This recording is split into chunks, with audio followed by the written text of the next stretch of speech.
see there's a delay. Okay, you guys, you're gonna, I see it's happening now, but there was a delay. So you're gonna get here and welcome. So I'm just going to wait a moment until, you catch up with me. And then I just want to let you know I'm using new software today. So I hope to get it all right, but, just have some compassion for me as I'm moving forward with some new software. So welcome, welcome. I'm so glad you're here. I think I'll be able to see the chat with this. So I see that there are a number of you watching. I invite you to just say hello. Let us know where you're coming in from. If you'd like to do that. Oh, hi, Nona. Yeah. Oh, good. I can see the chat. Okay. Excellent. So we are here today to acknowledge and hi, Ola, acknowledge and appreciate the Human Design New Year. We are in the season of New Year's, right? New Year's go everywhere from Samhain, which is basically kind of known as the witch's New Year, but pagan New Year that happens on what we know as Halloween or November 1st, right? And goes all the way to the spring equinox, depending on what your tradition is. So the Human Design New Year happens at this time because it's when the sun moves into the gate 41. And so the gate 41 is a really beautiful and beneficial, but sometimes a little mysterious gate. So it's known as the gate of fantasy in traditional human design and imagination in quantum human design. And so this happens every year. The sun moves in right around this time, sometime, somewhere between January 20th and 22nd this year. So right around this time. And it's generally right when we're moving into Aquarius, also out of Capricorn. So we've already done that, but they're not completely aligned. Okay. So here we are, we're at the beginning of Aquarius. And what makes this so much the beginning of the Human Design New Year is there's an esoteric association between the 64 hexagrams of the I Ching, which are associated with the 64 gates of the Human Design Mandala, and and those are also associated with the 64 amino acids that are in our DNA. So I don't know that much about that piece, but it's really, I've looked at pictures of it, I've read about it, but I am not a biologist. So a lot of it kind of goes over my head just in terms of that piece of it. But what's cool about it is it's associated with the start codon. So the start, it's actually 64 codons, not 64 amino acids. So 64 codons, and it's the start. It's like the beginning. It's like the ignition point for the year. Because that 41 is like, let's start, right? It's like flipping the start switch or the start button when the sun enters the gate 41. Now, what's different this year is that Pluto was already there. So Pluto first moved into the gate 41 almost 2 years ago, and then has retrograded back and is now fully in the gate 41. Is going to be there for another couple 2.5 years, I think, and so we're going to have the great god of the underworld, our dear Pluto, the Phoenix energy, has been in this. Asking us, how are we using our imaginations, right? Are we lost in fantasy, whether that's a fantasy of something that we really want, but it's kind of out there and we're fantasizing about it, but there's no real attachment to it or connection to it or belief that we're going to actually be able to bring that into form, like into our lives, right? Just kind of wishful thinking. Or it could be fantasy of fantasizing Armageddon or total breakdown or, global war or not having enough to eat or, not having a safe place to live.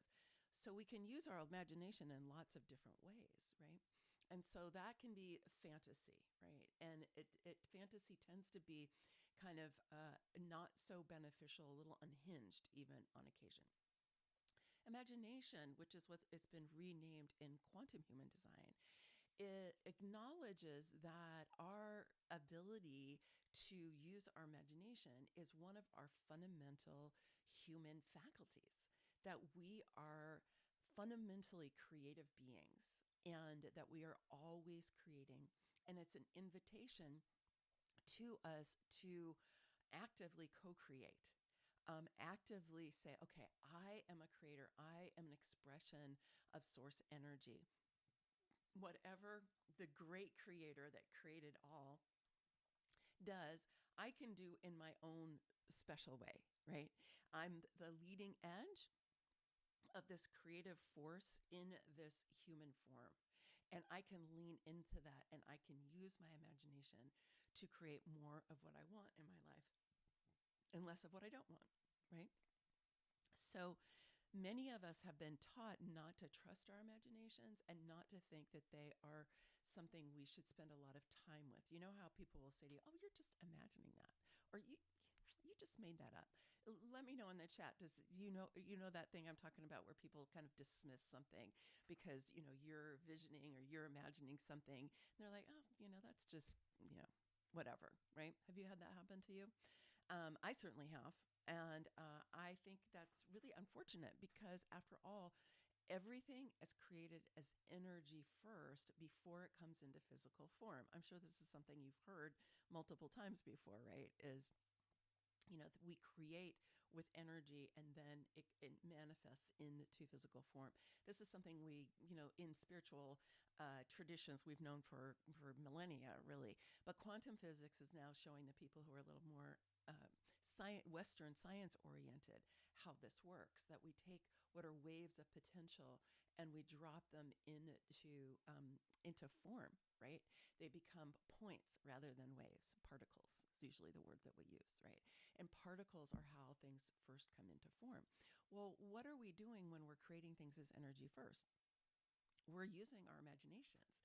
We're using our ability to be in the energy realm and be creating in the energy realm in the absence of anything in the physical realm that resembles what it is that we're imagining, right? Or that we're wanting. So we're completely, asking ourselves, right? How do we actually make things come into form? So in imagination, it's the quality of our ability to work with our soul essence or our inner being. I like to also call her the wise one within, or you can call her your higher self. But we are really these kind of expanded soul essence beings. I like to call us the light beings that have this core of energy that runs through our human form, right through the central channel. And in the yoga traditions, we talk about it with three different ways. The Ingala and the Pingala, right? And then we have this central channel in the middle. So there's like really kind of this column of light that is bigger than our form, which then helps to create the auric field that is us as well. And that part is the part that we're tapping into when we're using our imagination, because we're going beyond the part of us that focuses on the things we can touch and we can move around or we can taste or we could smell or that sort of thing, right? We're moving beyond that and we tap into this other energetic part of us in order to be able to do that. So here we've got the sun just moved in. The sun is like, okay, are you going to shine out that ability to imagine into the world? And Pluto is saying, what might you have in there that's not so helpful for you? Because Pluto is a big fan of burning down and getting rid of the things that we don't need anymore.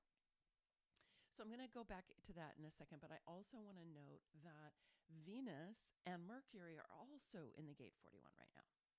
So we've got all four of those planets, and then also Mars is right next door in the gate 60. Everybody was in the gate 60 yesterday, and then they moved over. Well, Mars will come on over into the 41 in a couple of days. So, but there's a lot of energy in this part of the chart where we're moving from Capricorn into Aquarius. And we've had an awful lot of energy right on that transition point with Pluto going back and forth really for a couple years. And so we're still in that transition period, right? But once we move through this, we're not going to be having that retrograding back into the gate 60 the way that we have been having. And so we get to also look at, we've got Pluto who's saying, let's clean out our imagination so that we can really have greater command of it. And we'll dig into that a little bit more in a minute. But then also we have our divine feminine energy that's there, that's saying, what can we imagine with our divine feminine energy, which by nature is compassionate, is caring, is more cooperative and collaborative, is interested in connection and connections that work for everyone, is interested in beauty and the living world and ease and flow and real embodiment and joy in the body, right? These are all things that we can associate with Venus and with the divine feminine. And of course, our sexuality, our sensuality, our creativity, all of these things we can associate with Venus. And so this is here, and how she's lighting up the gate of imagination, and she's saying, okay, how do you want to bring my energy into your imagination as well? So that's a great thing for you to be exploring and excavating a little bit for yourself. And then Mercury is here to help you be able to communicate what it is that you're doing with your imagination. So that can be through speaking, it could be through video, it could be through writing, it could be through collaging or painting or, just marking or whatever it is, right? But again, it's really great a lot of times to be doing things that are not using words, to be able to tap into your imagination. Now, there are writers, and I'm a writer. I've written 2 books and I don't even know how many articles, where, of course, you are going to use words, but there is a trick to that where you have to get out of that really analytical, linear, left brain way of being in order to allow the words to flow from a more creative part of who you are. Okay, so let's come back to what I said about Pluto, because Pluto is, one of the most potent and challenging and yet also beneficial energies that we have in the solar system. Like I said, the god of the underworld, and is really that phoenix energy, and is, burning down what doesn't work to make way for us to have really the rising up and the creating of the new. So I have a couple of questions. I'm going to invite you, if it's safe for you to do so, and this is available to you, is to have a pen and a piece of paper or a journal. And if you can't write about this right now, you can also just be kind of bringing this into your awareness and tapping in and seeing, what is true for me. And then you can come back to this later and write about it if you want to. Or for those of you who are, watching the replay later, you can take this, stop and go and get your paper and your journal. But I have a few questions that I want to ask you to help you to kind of get a little bit in touch with your imagination and how you've been inhabiting and expressing your imagination. So the first question is, let's just close your eyes, take a breath, rub your hands together, feel your body. I'm going to just put my feet flat on the floor. Okay. Place a hand on your heart and a hand on your belly. Like I said, if it's safe for you to do so, you can close your eyes. Otherwise, you can just have a soft gaze. A couple big breaths right into your belly and your heart, so that you can begin to change your state and come into a deeper awareness inside your body, inside your own energy field, softening that left brain activity, which tends to be kind of dominant in our world. We're just going to do this to get ready to just kind of tune in to answer a few questions for ourselves. Okay, a couple breaths. If you want to, you can also rub your hands together. Sometimes that's a really good way to also just feel like, if you're not feeling very in your body, sometimes the hands on the body are good. Sometimes feeling with the hands are good. So whatever is right for you, just so you can start to come out of the thinking tower and come down into the body a little bit more, especially the heart and the belly.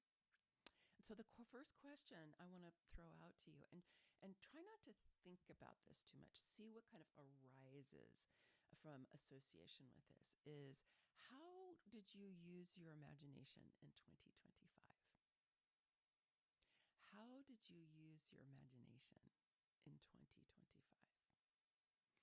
So you can think of that in a kind of uh, what do I want to call it, mundane way, right? As you think about, well, I didn't make a painting, I didn't write a book, I didn't write, I didn't do any of those things that I associate with imaginative projects. Okay, so you could go there. But you could also go to, what did I do with my food last year? What did I do with my clothing last year? What did I do with my home last year? If you have your own business or your work, what did I do there? How was I creative there? What did I imagine there? So that's one place to look, is kind of in the place of everyday life. How was I using my imagination, right? But the other thing alongside that is, was I outsourcing my imagination to media, to entertainment, to streaming services, to Netflix, to HBO Max, to movies, to whatever, right? All of that. Was I outsourcing my imagination to that, right? Chances are you did both. I know, I would say for me both, because I do like some entertainment, although less and less. I read books. That's what I do. That's where I outsource my imagination, is to novels, right? Because I love good writing and I love good characterization. And it does really feed me in a way that's different. But just think for a moment, where did you spend your energy last year? Your imaginative energy, your creative energy. And maybe pick out like 3 or 4 things that kind of stand out to you, that come into your mind.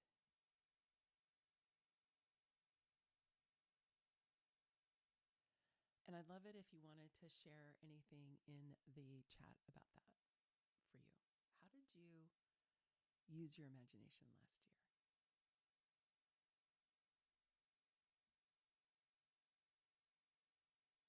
And while you're working on that, I want to tell you a little story. So it might give you a little bit of an idea of what I'm talking about. You can keep writing if you want. A number of years ago, I had a different business back then. I was doing business coaching for people in the healing arts and the transformational fields, spiritual teachers. People were basically super heart-centered and soul-focused, and were kind of allergic to marketing. And so I was working in that field, and I made a commitment to do something that was way beyond my reach. I probably really shouldn't have done it, but I did. I did eventually exit that, because it turned out not to be the right thing for me to really be focusing on. However, while I was committed to it, I had this experience of living almost as if I was in 2 lives at the same time. It was like I had 2 different television screens. One was one where I overdid it. I burned myself out, and everything that I cared about crashed and burned. And I lost my business. I lost my family. I lost my home. I almost lost my life. It was like that. It was like a major disaster scenario. Then in the other TV, in my mind, this is all in my mind, right? There was a sense of, it all works out okay. That's like, we're all doing okay. The family's doing okay. The business is doing okay. The home is doing, like, all of these things. Everything is actually okay. But I became very aware of the power of my imagination to either go one way to the disaster scenario, or go the other way to where things worked out okay. And it was like, literally like flipping a switch from one to the other. It was really trippy. It was like, when I was in the disaster scenario, colors were different. How I felt in my body was very different. How I breathed was different. Kind of what I saw and what I perceived of other people. And then when I was in the imagination that everything worked out okay, I breathed more easily. I felt greater ease in my body. The colors around me were brighter, and I had more energy in my body. this was an incredible experience for me to go, wow, look at how different my experience is depending on the lens through which I'm looking at my life. And those lenses are how we create with energy and then bring aspects into form in our own lives. So this is how kind of being a co-creator works. But at that point, I was really giving away my imaginative ability to my fear of what was going to happen. Excuse me. I have the gate 57 defined in my chart. And so I can have fear of the future. I can fall into fear of the future. And what that taught me was how much I needed to grab a hold of my imagination and my creativity and point it where I wanted it to go. And I turned away from the disaster scenario over to the other picture where everything turned out okay. And that's actually what manifested, because I made a commitment not to give any more energy to that. And part of it was walking away from the thing that I was in, that I realized was like, this is really not appropriate for me. It's really not. So I want to just pose to you, have you had an experience like that where, on the one hand, you're like, oh my gosh, this is like so, and then on the other, it's like, ah. So I would love to hear from you if you want to just share in the chat if you've had an experience like that where you knew that what you were perceiving was very much through a fear lens. So think about what you were doing last year, because we have many forces in our world right now that are focused on trying to send you into fear or anger or resentment or righteousness. It's the conflict energy, right? The conflict energy. There's a lot that's out there that's trying to draw you into the conflict, right? And trying to get your emotions and your body involved in that. And I want you to know that when you do that, when you allow yourself to get manipulated by outside forces, particularly your emotional state, you're basically giving away your imaginative ability to those outside forces because they've grasped a hold of your attention, and your emotions are your creative life force. And then you're letting those outside forces dictate how you use your imaginative abilities. Or if you are like, okay, yeah, there's all kinds of stuff going on out there. There's many things maybe I don't support or I don't enjoy or I don't want to be an advocate for, right? There may be many things that are like that. But I am not going to allow my imaginative ability to be captivated by that so that it serves the agendas of other people. Because that is what we do. When we give our power away that way, we are giving our energy to serve other people's agendas. And this is so big in our world right now, right? And this is with Pluto there in the 41. Pluto has been bringing this up, bringing it up and bringing it up and helping us see the ways that we have often unconsciously agreed to give away our imaginative faculties to the agendas of other people. And we're so many different things are coming out in our world right now that are showing us that many things are not as we thought they were. And there's going to be a lot more of that comes out in the next couple of years. And so it's a really good time to be grabbing a hold of your imagination again, and for you to really be in command, which is what a sovereign being does. A sovereign being does not try to control outside forces, and it doesn't try to control herself.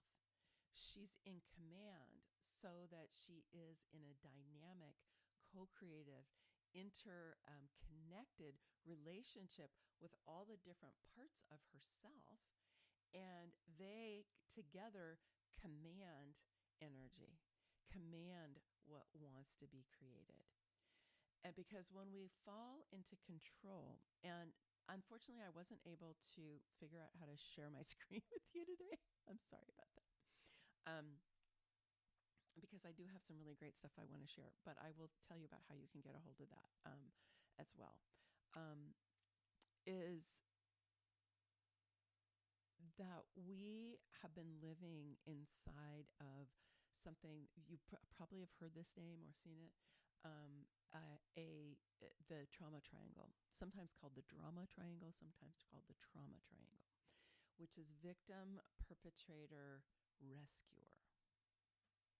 We've been living inside of this. This is the characteristic of the age of empire. And it keeps us in continual conflict and seeking of resolution. Continual creating more conflict, seeking resolution, conflict and resolution. But it never really, truly resolves. And when we're in that, we're in a programmed way of being where we're not really in command of our imaginations. We're living inside of these archetypes, right? Victim, perpetrator, rescuer, all archetypes. Victims are like, I'm not in control. Things are out of control. Maybe you felt that way sometimes. It would be totally understandable if you did, particularly depending on where you live and what your experience has been between, things that are happening with political unrest or economic unrest or earth changes. And I'm not saying that there's never a time where it really is that way, but it's different when that is the lens through which you experience your entire life, right? Then the perpetrators are like, the fear of not being in control makes them be controlling, right? These are all based in fear. And so then they become controlling and they try to manipulate and make things happen a certain way because that's what helps them feel more safe in a chaotic situation. And then we have the rescuers who are here to say, wait a minute, we need to reclaim control, right? We can't have those perpetrators have control. We need to reclaim that and we need to rescue the victims.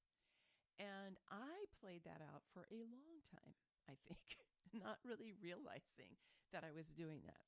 Many really heartfelt people, really loving people, really compassionate people can fall into that rescuer role. And the thing is that when we do that, we really see the victims as not being able to take care of themselves. And we see the perpetrators as bad people, basically, right? Or people doing bad things, usually bad people though, right? And we cycle around it. But the problem with the rescuer situation is that they tend to get righteous. They tend to become really right, like, I'm right, you're wrong, let's have justice. And I've been an advocate for justice for a very long time. But I'm talking here about how our perception gets distorted, right? So we can move around that triangle. The other thing about rescuers, if you're really in the rescue archetype, you have to have a victim and you have to have a perpetrator because you're caught in that triangle. Okay. Does this resonate for you guys? I would love to hear from you. I do see that there are a few comments over here. I'll come and read them, but I would love like this whole piece.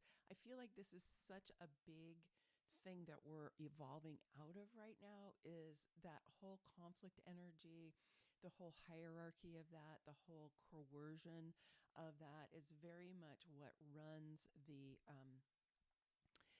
that runs the age of empire, the power over the domination system. But we can step out of that and have a more of a witness consciousness of it, more watch it happening and not be so embroiled in it by coming back into our own center of our being and taking a hold of our imagination. And this is really what Pluto is asking us to do, is to say, take command of your imagination again so that you can focus it to be creating the world that you would be proud to leave to future generations, right? And that is our choice right now, is what are we going to do with that? Are we going to use our imaginations to go in a downward dark spiral into a world that we don't want to live in, that's, totalitarian and even more in scarcity and violence and war? Do we want to let our imaginations go that way? Or do we want to create something that really works for everyone, right? Where people have what they need, at least at a basic level. Things are much more equitable. The earth is healing. The air is clean, the water is clean, right? The living world is healing and growing and expanding. And I know that feels like a stark contrast, but it really kind of is. Now, the other thing I want to say is if you have been in that fear state or that anxiety or that power over kind of state too much, it's going to tweak your nervous system. And it's hard to actually move out of it until you do some regulating and some resourcing for your nervous system. So let's do a little bit of that right now. Yeah. Yeah. Participate in the drama triangle and switch roles and play all three. Exactly. That's the thing, right? Is that we can switch roles and play all three. Exactly. You just bounce around it, right? So what we want to do is pull our energy out of that and then direct it more we want it to go. But it's very difficult to do that if our nervous systems are dysregulated. And if we're in that drama triangle or that trauma triangle, we're generally pretty dysregulated. But it's become so normal, we don't even realize that that's the way that we are. Okay, so one of the first things I want to do is let's just, like I said this earlier, let's just rub our hands. And you can rub your arms. Just take a little breath and really feel your body.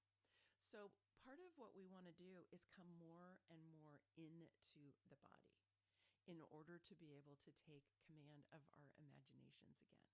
We want to be able to come more into our bodies. And of course, Venus is like, oh yeah, honey, be more sensual. Feel that lovely body of yours. Doesn't that feel good? Right? Oh, yeah. And we also have this beautiful nerve, our trigeminal nerve in our face. And you can just trace that with your hand. If you have a soft cloth, you can do it with your, see, I just got a nice little release doing that. Okay. Just tracing, really just with a caring for yourself. And let's do one more. Good.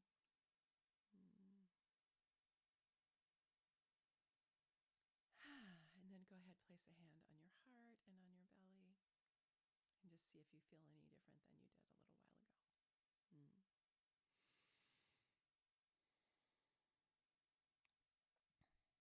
Okay.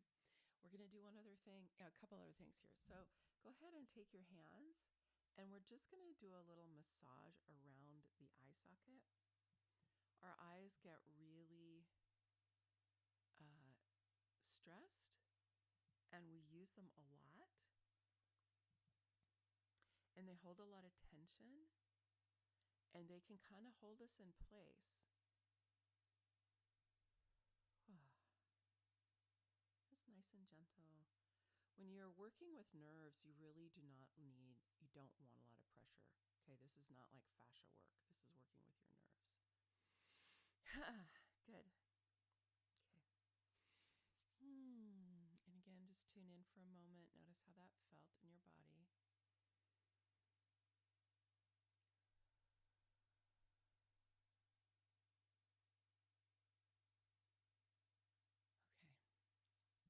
And let's take our hands, just give ourselves a little bone striking. So the bones are actually really alive. They're endocrine they're not really organs, but they create hormones, so they're endocrine. I don't know what the right term for that is. Like I said, I'm not a biologist or a doctor, right? But you just want to do this, and you can do it all the way out the arm, and then sweep and up the inside of the arm.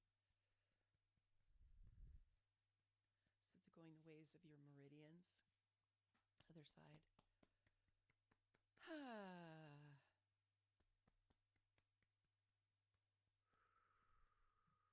Sweep. And then palm up. Come on up.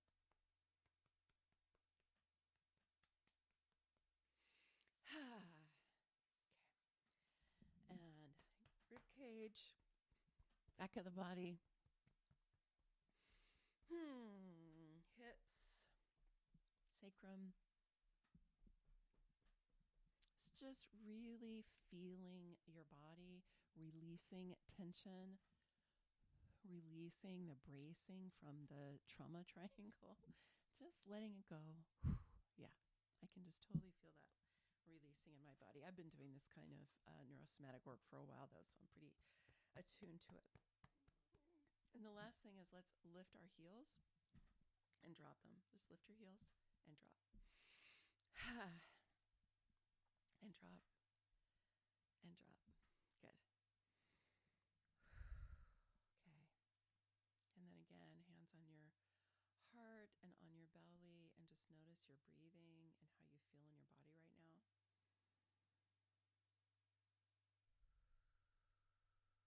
You can do a little straw breathing if you want. So breathing through the pursed lips, inhale through the nose, exhale long through the pursed lips. Let's do a couple of those together.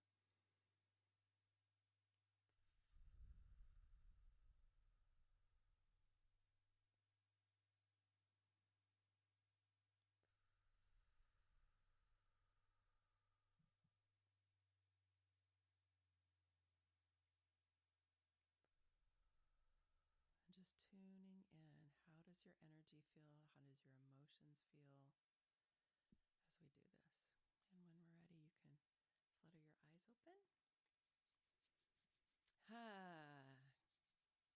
All right, and just notice how you feel. Like I have this brightness that I can feel, and actually looking at my monitor, it looks more bright than it did because I just kind of opened my perception.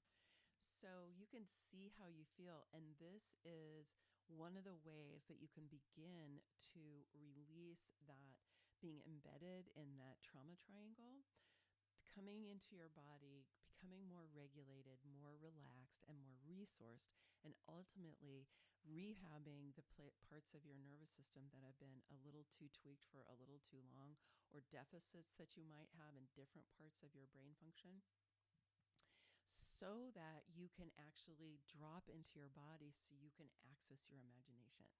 Because the thing is your imagination isn't in your left brain. And and in the gate 41 is in your root.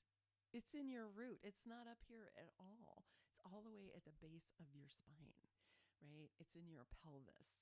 That's where your imagination is. And if you're trying to work with your imagination up here all the time, you're not going to be able to access it. Isn't that funny, right? Really different than what we thought.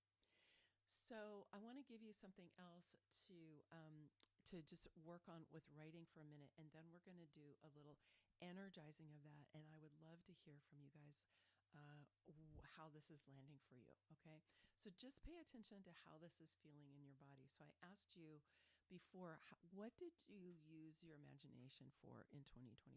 How did you use it, right? And just take a moment and tune in and be like, if there's any way that you realize, oh gosh, you know what? I really did allow my imagination to be co-opted by other people's agendas. I forgive myself. I forgive myself. I forgive myself. I didn't really know at the time, or I wasn't paying enough attention, or I was too unconscious, whatever that might be. So just take a moment. Say, yeah, you know, I know there were ways that I got pulled into things that I was like, I don't want to give my life force to that. So that's kind of a first step to clear the field, is to be like, okay, let's just forgive that. And then what do you want to use your imagination for this year? What do you want to give your energy to this year? Now, let me just say, we have so many powerful astrological alignments that are going to support you with your creation coming up in February and March and April. This is like a seed point for all of these things that are going to be coming later. So many. I mean, we've got the new moon that's going to be happening on February 13th, which is the beginning of the Chinese astrological year. We're going to move from the wood snake into the fire horse. So that's a big transition of energy. And then just a week after that, Neptune and Saturn are going to be at the 0 degree of Aries, which is known as the creator degree, where we're really stepping into our avatar self, or our sovereign self, that is then going to have all this energy to help us to be creating more of what we want. And then, of course, we move into Aries season in March with the spring equinox. And then in April, we're going to have Gemini is going to Uranus is going to move fully into Gemini, and then all of the outer planets will be in their new signs, and that is going to be another for the year. So what we're doing right now here today, and for those of you who are watching the recording later or coming back to the recording if you couldn't watch the whole thing today, is preparing you so that you can take the best advantage of all of these energies that are going to be coming along. Now, the thing is if you don't know about them and you're not paying attention to them, you could have a lot of opportunities pass you by and not even realize that that had happened. You could just be like, I don't know, you could feel energy. You might be like, wow, there's a lot of energy going on, but it isn't like you actually know how to utilize it. So what I'm sharing with you today is preparation for that journey for the next few months. And we're doing this in the Sovereign Sisterhood, which is our online community of women waking up to their sovereign purpose and power. And we're really preparing ourselves. We completed 2025. Now we're really leaning into our vision and our possibility for the for what's coming. And we're continuing to clear out what doesn't serve us anymore, or what we've been attached to that may even have been like grasping onto but letting go of, so that as these really powerful creation energies come in, and here the sun in the gate 41 is absolutely a seed point for that, we can take the best advantage of it. But if we're still living in the trauma triangle, guess what? We're going to create more of that. Think about that. Right? Because that creation energy is going to happen. And the question is how is it going to get channeled through you? Right? What lens is it going to go through? Is it going to go through one that is really in alignment with your values and your goals and your vision and what you want to create in the world? Or is it going to be aligned with what you're afraid of, or what you're angry about, or what you're resentful of? Because that creation energy is going to come and it's going to whoosh. But you can be in command of how you utilize it when you're aware. Now, I'm also wanting to help you get ready for this workshop, Ambassador of the Future, that I'm offering on January 31st. And so it's a week from Saturday. I'm filming this obviously on Thursday, the 22nd. And I want to share with you just a little bit about that in relation to what we're talking about today, because this is all building, right? I did a video on Monday. I would encourage you to watch that one if you haven't already, which is Our Destiny is in Our Hands, talks about the magic triangle, this incredibly auspicious alignment that's happening between Uranus and Pluto and Neptune, which is a support for the blossoming, first the seeding and the growing, the blossoming of new culture. It's very exciting, right? So that video is about that. Then here we are today, really looking at grabbing a hold of our imagination as the sun moves in and Pluto's already here, and Venus is going to be here just like today. I think she leaves, she's already been here, right? And Mercury's here, so it's really potent today. And then we're going to move into Ambassador of the Future next week. That gives you the opportunity to have a direct experience of making the shift, moving from that disaster scenario, the trauma triangle, right into an empowered state as a sovereign being. And that makes you, just that action makes you an ambassador of the future. And so in that event, we're going to do embodied practices and energetic practices, some more neurosomatic practices like we just did, like these, right? To help your body become more receptive to change. Because here's the thing. Change happens at the level of the nervous system. That's where change happens. And if your nervous system is overloaded, or you're exhausted, or you're in anxiety, or you're overwhelmed, or you're frustrated, or you're angry, you don't have the full faculties of your nervous system available to you. You are dysregulated. Okay, so how do we become more regulated so that we can be in that calm, stable place inside of ourselves? Not so that we're always kind of flat. I mean, we're still going to have emotions and things are, going to happen, right? We want that, but we want the emotions to flow. We don't want to stay in a state of aroused alert looking for threat. That's what we don't want, right? Or fighting against threat. We don't want to do that either. We want to become really like the eye of the storm, if you will, in a world that's becoming, increasingly chaotic and is going to becoming more and more so, I'm afraid. And so how do we take care of ourselves and create a safe place inside of ourselves so that we can actually meet the challenges and become more adventuresome? Now, this is something we're going to unpack more. I don't know what happened to my light. Uh-oh. Hold on. Sorry. My light just went out. Come on, light. Okay. You're just going to have to get me in this semi-darkness. I've never had that happen before. Thanks for hanging in here with me. Anyway, I'm just going to keep going. Okay. So I was talking about the Gate 28, right? Or, well, what we're going to do in Ambassador of the Future is really unpack the Gate 28. The Gate 28 is known as the Gate of Struggle in traditional human design, and it's been renamed Challenge in quantum human design. And I rename it the Ambassador of the Future because it is on the leading edge of consciousness. And we want to think of this as an adventure.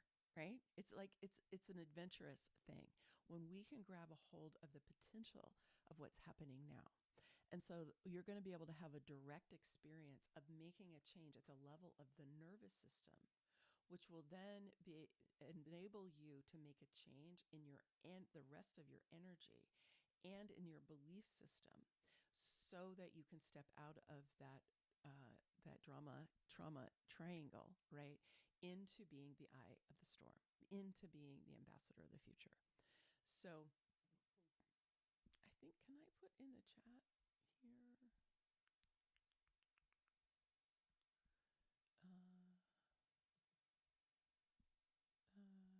Like I say, you guys, new software. I might have to do it over here. Okay, hold on.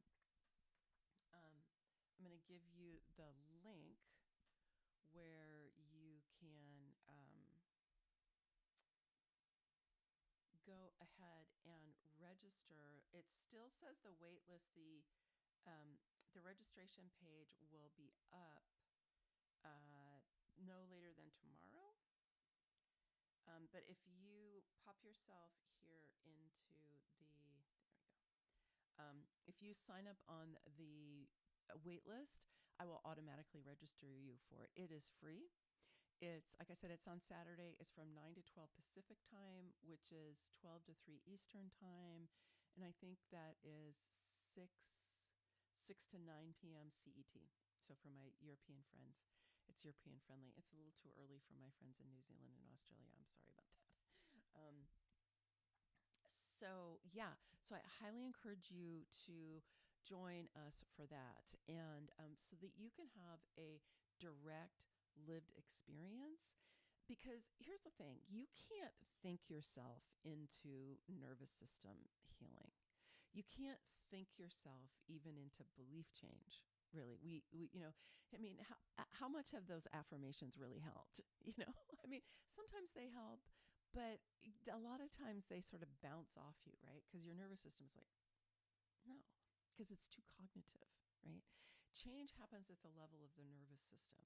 And when change happens at the level of the nervous system, it makes a change possible at these other levels, like in your emotional state, your perception of the world, your belief system. And so, ChatGPT is not going to be able to help you with this. Right? This is something that is a very human experience that's important for us to all master, because we need to become really good masters of change, because so much is already changing, a lot more is going to change, and we need to get really clear about our choices. What are we choosing to focus on, right? And I know a lot of you are like, wow, things are just, wow, it's wacky out there. It's wacky out there. And I agree, it's wacky out there. But when you do become that eye in the storm, right, then you are able to receive guidance from your inner being or your soul self. And that can lead you in ways that are not embedded in the mishigas of the human world, right? That's what I live by now. Very much so. Very much by the guidance I get from my inner being. And it really helps. And I will say it's a journey, because sometimes that inner being will tell you things that are very different from what your mind believes, and will suggest that you do things that are very different from what your mind would say. And so it's not like a one and done thing. It's a practice, and it's something that will enable you to have a lot more command of your life as we move forward into the new era. And so that's what we're going to really be working with Ambassador of the Future. So I encourage you to come. It's kind of a little bit of a deep dive. I wanted to do something that was more than an hour or an hour and a half, so that we could have more experience there. Okay. So this Human Design New Year is in the midst of so many other alignments, particularly the way that astrology helps us see the sacred geometry of what's going on. But we have Neptune and Saturn in the gate 25, and I think Saturn enters in the next few days back into the gate 25, and then they'll be moving back into Aries.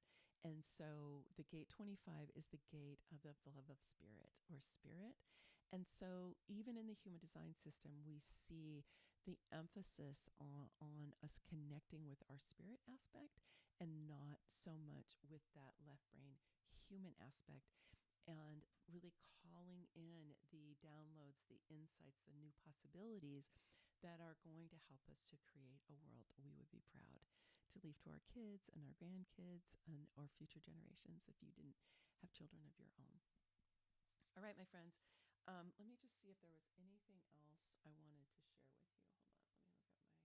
Hold on, let me look at the slideshow. I didn't get to show you, but I will show the slideshow at Ambassador of the Future. Maybe I'll shoot a video ahead of time for you to see also. So do go and register for that, for the Ambassador of the Future waitlist, and then I'll make sure that you get the video so you're prepared for when we go to the Ambassador of the Future workshop, which is going to be very experiential. Okay, it's very much helping you get more in your body, helping you feel more comfortable in your body, helping your nervous system to relax, so that we can open up and you can grab a better hold of your beautiful imagination. Yeah, I think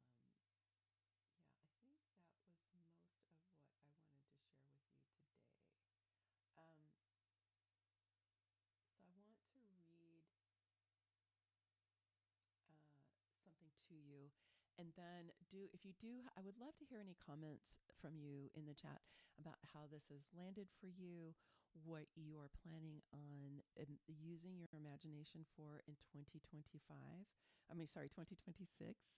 And, what are you committing to for yourself right now around acknowledging and taking command of the fact that you are a co-creator, and what are you going to create, right? Like, I know for me, I'm really actively creating a new lens for my brand, for Maggie Ostara, and upgrading what I'm doing with Sovereignty by Design and Feminine Sovereignty. I'm going to be re-releasing my book, Feminine Sovereignty. I don't know if you can see that. Feminine Sovereignty, 8 Pillars for Regenerating Ourselves and Our World. So I'm going to be creating an audio book for this, and a companion guide. So that'll be happening. That'll actually be the kind of the focus for the Sovereign Sisterhood. The rest of this year's we'll be working through the 8 pillars of feminine sovereignty, which are all based in human design, and we'll be bringing in more nervous system healing for that. So I'm really focusing my imagination and my attention on creating all of that. And then I also have things in my personal life, like my, the new community I'm helping to co-create in Costa Rica, which is very much based on New Earth principles. And so, I'm really deciding I'm going to be doing that.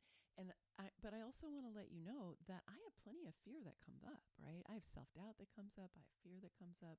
like all of that programming that we've had from the past. And for you, it might look like, not good enough, not smart enough, not pretty enough, or too much, too smart, too intense, whatever those things are that that you beat yourself up with, basically. I was talking to somebody yesterday, doing a little reading for somebody, and she kept saying, well, I feel like I should have done this by now, or I feel like I should have done that. And I said, you know what, honey, you know what that basically is? You're basically going like this to yourself. You're hitting yourself and beating yourself up every time you say that. I should have. It's kind of like, what's wrong with me? That's another good one that a lot of us cycle through. So it's not that those things are going to magically completely disappear, but it is about not giving them your energy, right? Pulling your energy out and going, oh, there's that thought again. And then regulating your nervous system so that it feels safe to let that identity go. So, okay. So back to you. I'll come back and read your comments, but I would love to hear how this has landed for you. And, if you have any ideas, what are you going to do with your imagination this year, right? Yeah. What are you going to do with that? Because, and actually my book in Pillar 7, which is about collaboration, has a whole bunch of different ideas about how we can participate in bringing into our earth, things that we would like to see more of.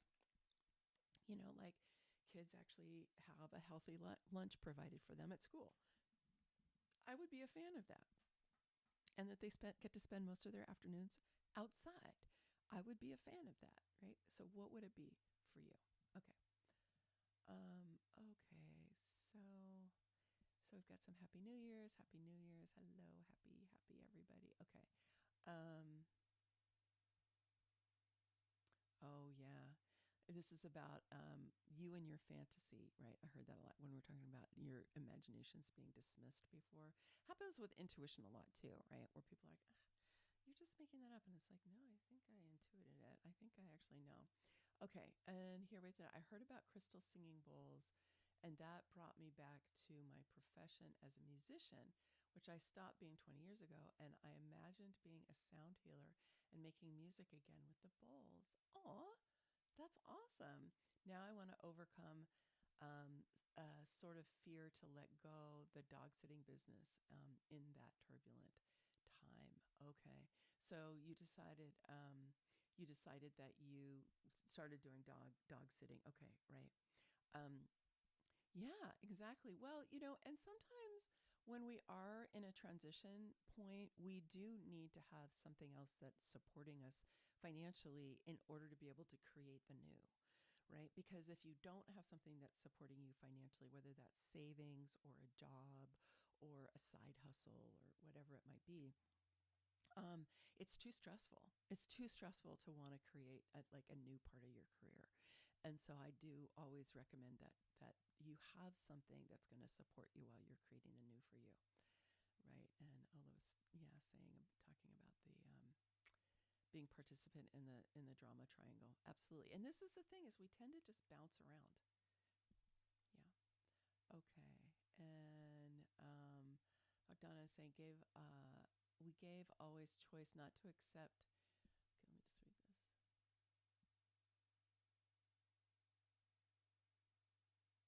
We always have choice not to accept change or to embrace the change and open the door for creativity.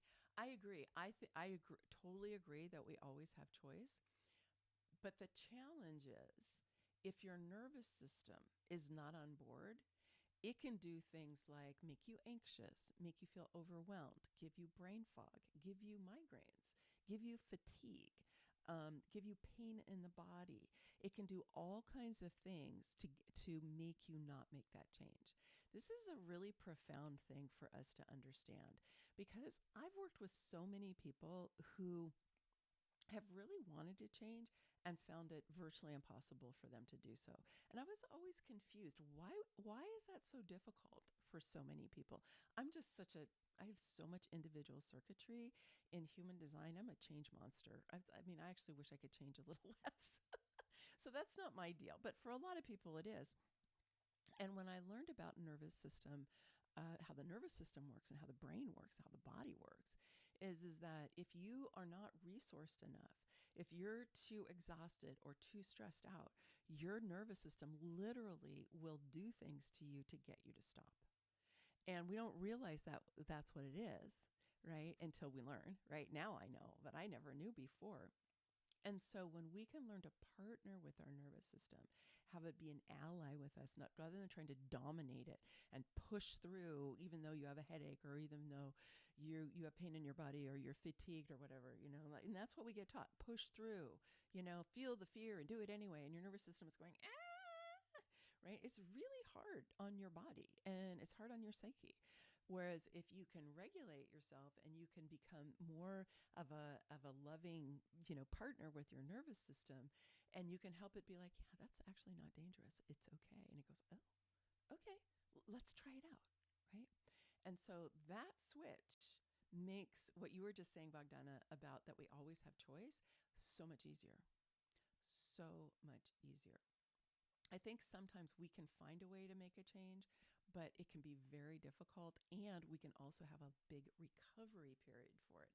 I know there have been times when I've forced a change, and then it took me anywhere from days to weeks to months to recover from that. See if that resonates for you. Okay, so Michelle says, this is the year of developing my purse making business to the level of holding purse-making retreats that will also incorporate a spiritual aspect for participants to experience. How cool is that? That's awesome. I've been imagining teaching the class, feeding wholesome foods, and incorporating time to perhaps open the doors of human design to participants. I love that. See, that's a great way to use your imagination, right? Using your imagination to find a way to help bring people together, right? And help bring people together and focus on something that they feel that's creative, that feels inspiring. And with this, then you end up leaving with something that you really want, that's practical as well as beautiful, that you can carry with you, that you used your own, your own body and your own imagination to do in your own hands, right? That's beautiful. I love that. Thanks for sharing that. Okay. Anybody else have a last thing they want to share about what they're going to be doing or how any of this has landed for you? Okay. All right. Well, we're going to go ahead and wrap up for today. I want to just give you that.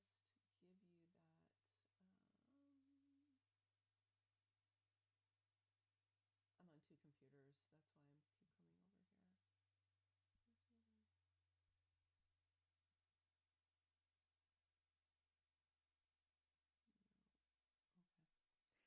Well, the link to join us for Ambassador of the Future is in the chat. I will put it in the description because I think the chat's going to disappear when I turn off the live stream. But I do encourage you, and I just want to ask you, are you, kind of going to move through 2026 the way you moved through 2025, right?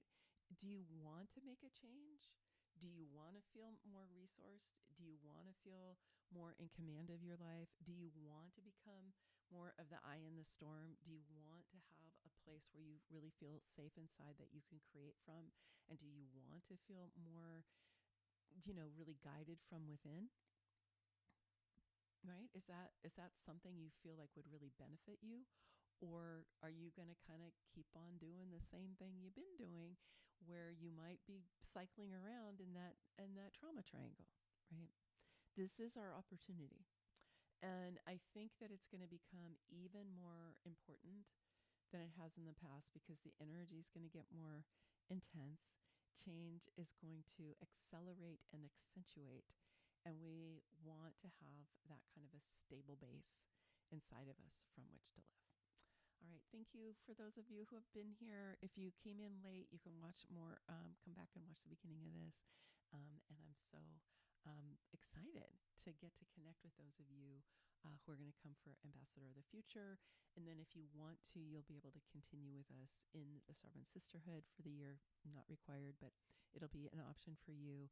And come and work with us through the 8 pillars of feminine sovereignty, which are based in human design, based in energetic adeptness, and based in emotional wisdom, so that we can communicate more from our hearts, we can be more interconnected in our communication. We can learn to collaborate and work with each other more effectively, and without so much power over, power under, that whole drama triangle, right? And really co-create this beautiful world. All right, friends.